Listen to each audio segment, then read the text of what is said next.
The adult class been looking at the being and nature of God. We came last week to the sovereignty of God, which simply put is God is God, and God acts like God. Means that He's above all, that He is over all. It speaks of the supremacy of God. It's actually the exercise of His power and His authority. That's the sovereignty of God. Not only that He's almighty, but He exercises that. Not only is He all authority, but He exercises that. Sovereignty of God is a hated truth by the world, and sadly, fought against truth by many of God's people. But it's foundational. If God is not sovereign, then He's not God. Why would you pray to a God who can't do what He wants to do?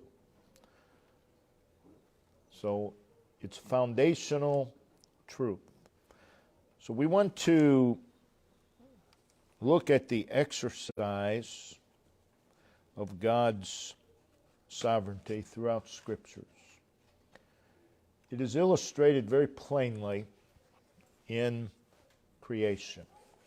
If we turn over to the book of Genesis, chapter 1.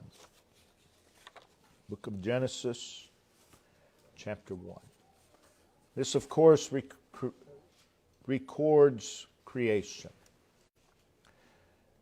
And as you read through these verses, there is a pattern that we must recognize. It is a pattern that declares the sovereignty of God. That pattern is, and God said, and it was so. And God said, and it was so. That pattern is set in the creation account, and that is illustrated all through history. God said, and it was so. He is so powerful, He is so authoritative, that all He has to do is speak, and it's so. So notice Genesis 1, verse 3. We read, and God said, let there be light, and there was light, or it was so. Notice in verse 9, and God said, let the waters under the heaven be gathered together unto one place, and let the dry land appear, and it was so. God said, and it was so. Verse 11, and God said, let the earth bring forth grass, the herb yielding seed, and the fruit yielding fruit after his kind, whose seed is in itself upon the earth. And it was so. God said, and it was so. Verse 14, and God said, let there be lights in the firmament of the heaven to divide the day from the night, and let them be for signs and for seasons and for days and years. And let them be for lights in the firmament of the heaven to give light upon the earth. And it was so. Verse 24. And God said, let the earth bring forth the living creature after his kind, cattle and creeping thing and beast of the earth after his kind. And it was so. God said, and it was so. That's His sovereignty. That's God exercising His power, His authority. All through creation, we see the sovereignty of God. Creation is amazing. And you can raise a lot of questions concerning creation, and it all comes back to God, because that's the way God wanted it. So, why should 2/3 of the earth be covered with water? Because that's how God wanted it. It's as simple as that. Why should some places on earth be fit for habitation and others not? Because that's the way God created it. That's the way God wanted it. Why would one piece of land be fertile and another piece of land barren? God. God is the reason. It's His right. He's God. Why should one piece of land be rich in minerals and the other have none? There are parts of the world that are rich in minerals, other parts that have none. Again, the reason is God. You look at the variety in the animal kingdom. Some animals are gifted with intelligence. Others are completely devoid of it. And that's how God made them. That's how God created them. That's God's business. Why isn't the sheep as smart as the horse? Has nothing to do with education. It's because that's how God made them. God is sovereign. God can do whatever He desires. Why are some animals destined for labor? You take the ox, destined for labor. And yet other animals created for freedom. God is sovereign. He can do whatever He wants. Why are some animals strong and some helpless? God. Why are some extremely fast and others can barely crawl, and barely move at all? Again, God. Why should roses have thorns and lilies not? That's God. That's God's business. He's God. He can do what He wants. Why are some plants wholesome for food and others will kill you if you eat them? It's the way God did it. He's God. He's God. He exercises His power, His authority. He does what He wants. Someone says, well, that's not fair. There's nothing unfair about it. God is God. God is sovereign. And that's what we mean by the sovereignty of God. God does what He pleases, when He pleases, upon whom He pleases. Notice in Psalm 33, speaking of the creation, God said, and it was so. Psalm 33, verse 9,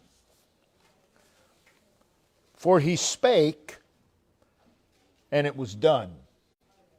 He spake, and it was done. He commanded, and it stood fast. God created the sun, the moon, and the stars. He didn't make them all the same. He made them with varying degrees of glory. Notice in 1 Corinthians chapter 15. 1 Corinthians 15. And verse 41. There is one glory of the sun, and another glory of the moon. They're not the same. That's God's business. God can do what He wants. And another glory of the stars. One star differeth from another star in glory. They're not created equal. God can create however He wants. God can give more glory to the sun and less to the moon. More glory to this star, less glory to this star. That's God's business. God can do what He wants. That's His sovereignty. That is the sovereignty of God. And He does all of this for His own glory. Notice in Psalm 135, Psalm 135,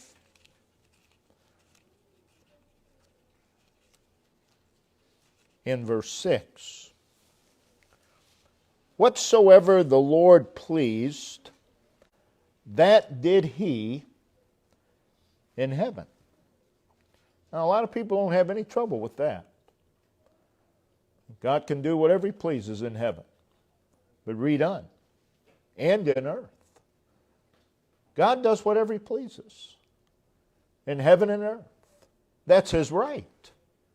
Why? Because He's God. He's above all. He's over all. He does whatsoever pleased Him in the seas, in all deep places. Notice in Proverbs 16, verse 4. Proverbs 16, verse 4. The Lord hath made all things for Himself, yea, even the wicked for the day of evil. God does all things for His own glory. Everything. Doesn't matter what it is. Romans chapter 11. Romans chapter 11, verse 36.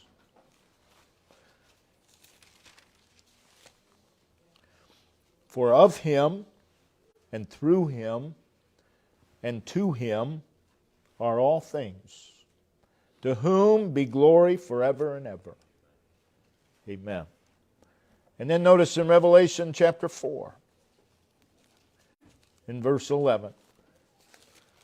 Revelation 4, verse 11. Thou art worthy, O Lord, to receive glory and honor and power, for Thou hast created all things, and for Thy pleasure they are and were created. God is sovereign. That means that God is in absolute control of His creation. Even when it doesn't look like anyone's in control, God is always in control. If God loses control, if there's any area of the universe that God does not control, then He's not God. Then He's not God. God is God, and He is God everywhere. And He's in absolute control of all His creation. Notice in Psalm 147. Psalm 147.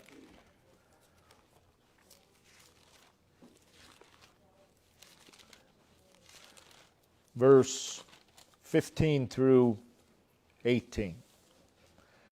He sendeth forth His commandment. Okay, that is the equivalent of, and God said.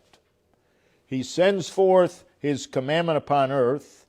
His word runneth very swiftly. He giveth snow like wool. All He has to do is speak. That's all He has to do. He scattereth the hoarfrost like ashes. Again, He's in complete control. He casteth forth His ice like morsels. Complete control. Who can stand before His cold? Again, absolute control. He's in absolute control of the weather. He has set bounds for weather. He has set rules for weather. But He can overrule that as well. If God so pleases, He can cause it to snow in 108 degrees. If God wanted to, He could do that. He's God. Verse 18, He sendeth out His word and melteth them. He causeth His wind to blow and the waters to flow.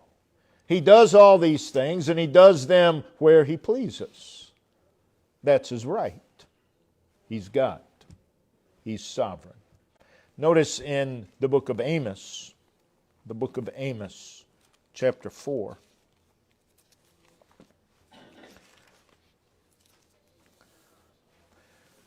And notice verse 7 through verse 10. And also I have withholden the rain from you. He's God. He can do that. He can send the rain. He can withhold the rain. He can send the rain over here, withhold it over here. He's God. He can do what He pleases. When there were yet 3 months to the harvest, and I caused it to rain upon one city, and caused it not to rain upon another city. He's God. He can do whatever He wants. He's sovereign.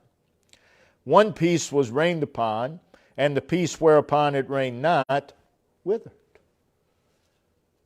So God causes it to rain over here, and things grow. God causes it not to rain over here, and things die. And so that's not fair. He's God.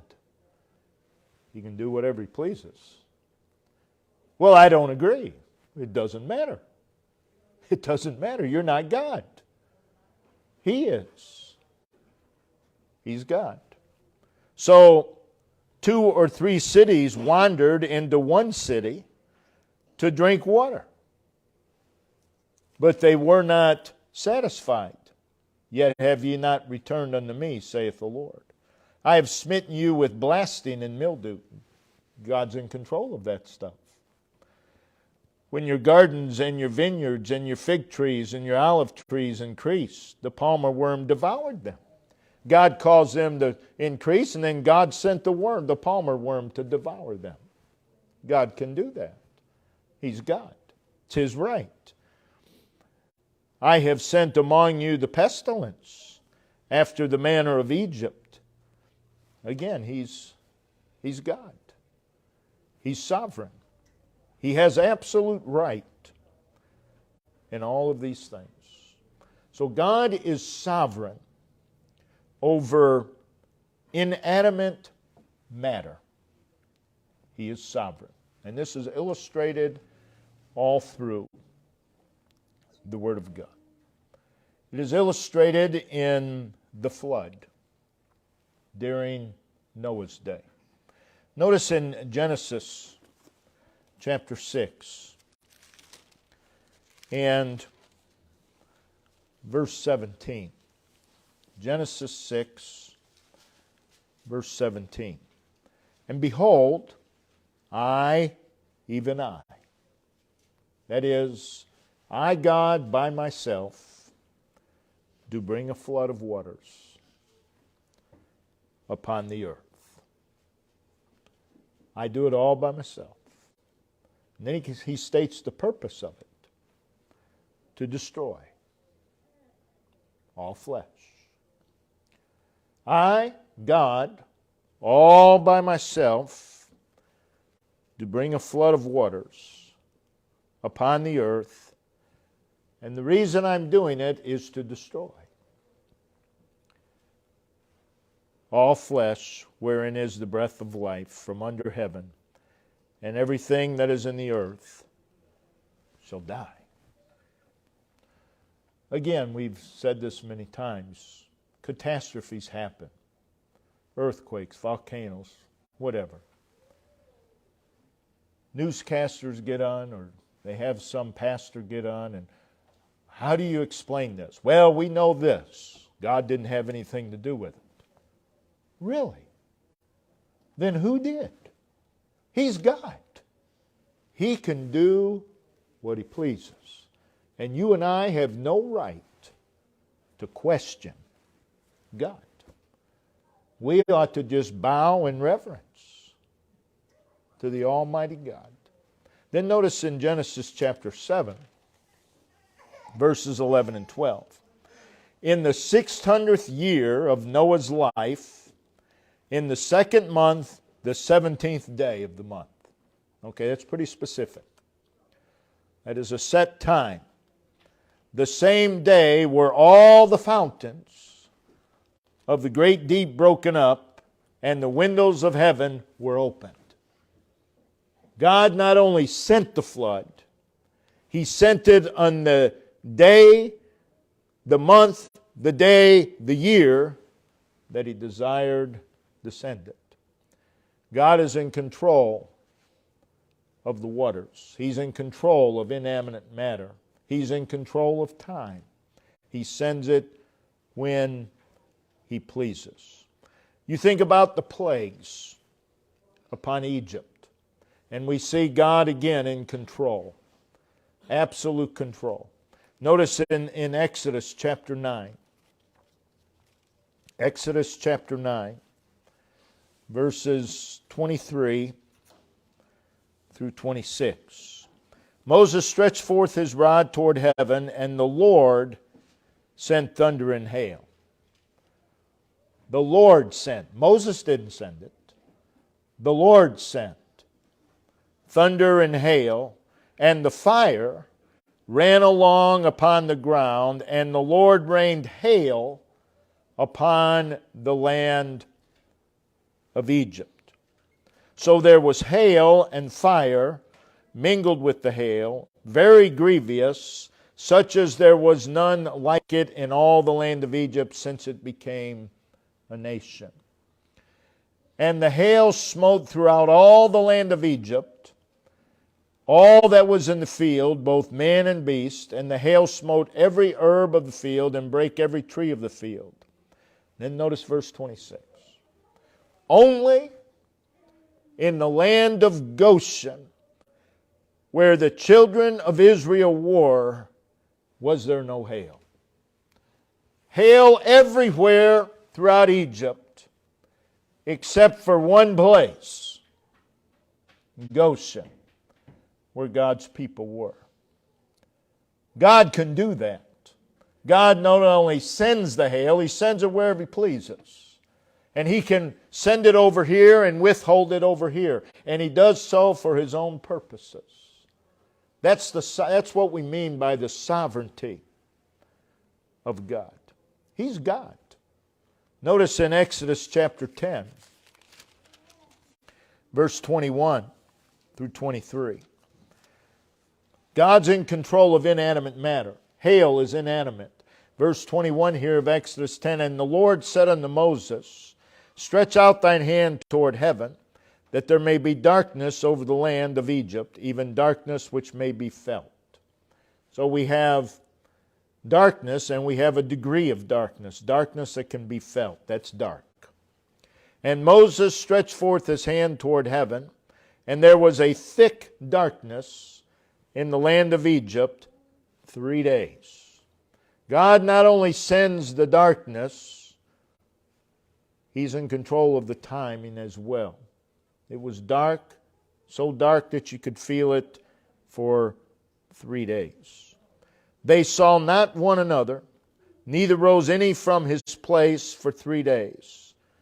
But all the children of Israel had light in their dwellings. That's God. He can send darkness that can be felt, and He can send light. Children of Israel had light in their dwellings. The house next door may have been dark, but there was light over here. That's God. He can do that. God is sovereign. It's illustrated at the Red Sea. Notice in Exodus 14. Again, why would you want a God who can't do everything? Exodus 14, we'll begin reading with verse 20. And it came to pass, or it came between the camp of the Egyptians and the camp of Israel, and was a cloud and darkness to them but it gave light by night to these, so that they came not near the other by light. And Moses stretched out his hand over the sea, and the Lord caused the sea to go back. How did he do that? By a strong east wind. He could have done it whatever way he pleased, but he sent a wind that caused the sea to go back and made the sea dry land, and the waters were divided. And the children of Israel went into the midst of the sea upon the dry ground, and the waters were a wall unto them on their right hand and on their left. And the Egyptians pursued and went after them into the midst of the sea, even all Pharaoh's horses and chariots and his horsemen. God said to the Egyptians, pursue the Israelites. Don't forget your horses and chariots either. And it came to pass that in the morning watch the Lord looked unto the host of the Egyptians through the pillar of fire and of cloud, and troubled the host of the Egyptians. Sent trouble unto them, sent confusion unto them, and took off their chariot wheels, that they drove them heavily. God took off the wheels of the chariot, so that the Egyptians said, let us flee from the face of Israel. For the Lord fighteth for them against the Egyptians. And the Lord said unto Moses, as the Egyptians are now trying to flee, stretch forth out thine hand over the sea, and the waters may come again upon the Egyptians, upon the chariots, and upon the horsemen.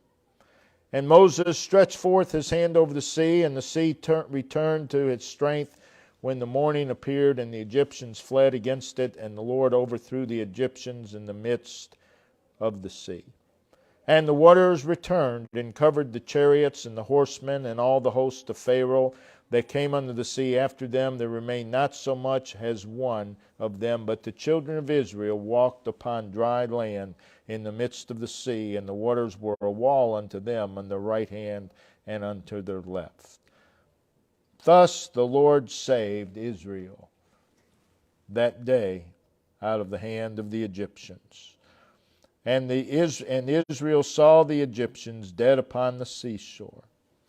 So we see, again, God in absolute 100% control.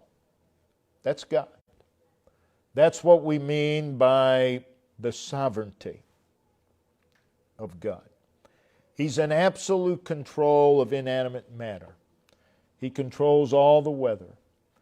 He controls everything. Without the help of anyone or anything, He's God. He's God. In Matthew chapter 2, remember the incarnation of Christ, which in itself is miraculous. But God, in Matthew 2, God sent a star to announce the incarnation of Jesus Christ. God directed that star. He's in control. He's in control. No star falls without God causing it to fall, without God knowing completely about it.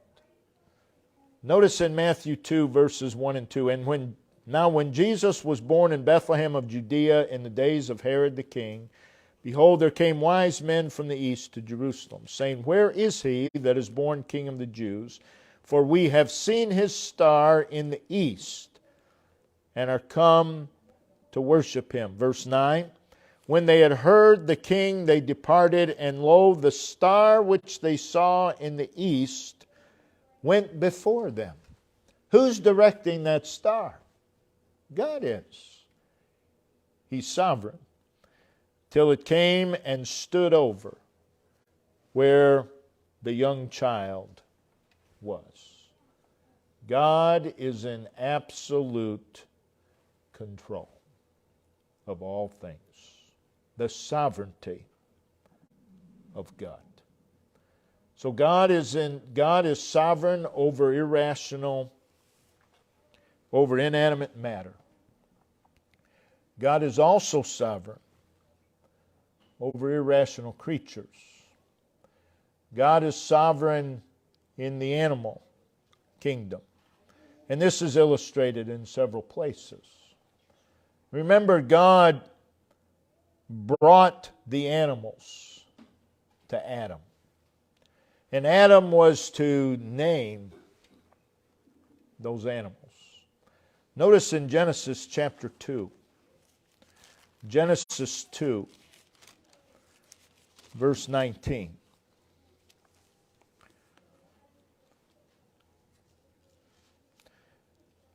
And out of the ground the Lord God formed every beast of the field and every fowl of the air, and brought them unto Adam. He brought every single one of them to Adam. That shows He is in control of the animals. He brought them. He brought them to Adam to see what He would call them. And whatsoever Adam called every living creature, that was the name thereof. We see He did the same thing in the days of Noah, just prior to the flood. Notice in Genesis 6. And we'll close. Genesis 6, verses 19 and 20. And of every living thing of all flesh, 2 of every sort shalt thou bring into the ark, to keep them alive with thee. They shall be male and female. Of fowls after their kind, and of cattle after their kind, of every creeping thing of the earth after his kind, 2 of every sort shall come unto thee, to keep them alive. And take thou unto thee of all food that is eaten, and thou shalt gather it to thee, and it shall be for food for thee. And we see, as you read on, God brings these animals to Noah. That is the sovereignty of God. God is sovereign. God is God. And we ought to rejoice that God is God. We ought to rejoice that God exercises His power, His authority, however He pleases. Why? Because He is God. He is God. That's all you have to know. He's God. He can do what He pleases. You don't have to explain it. He's God. He knows what He's doing. And He will do according to His purpose. And you and I are invited to come to this God and speak to Him. Pray to Him. That's a blessing to know that God is sovereign. When you're praying, you want to know that God is in control. You don't want to go to a God in prayer that has no more control than you do. Well, what's the point of praying? Well, we go to a sovereign God and we know He's able. He can. He can. When no one else can, He can. That's the sovereignty of God. We take great pleasure. We find great peace in the sovereignty of God. Let's look to the Lord. Word of prayer. Heavenly Father,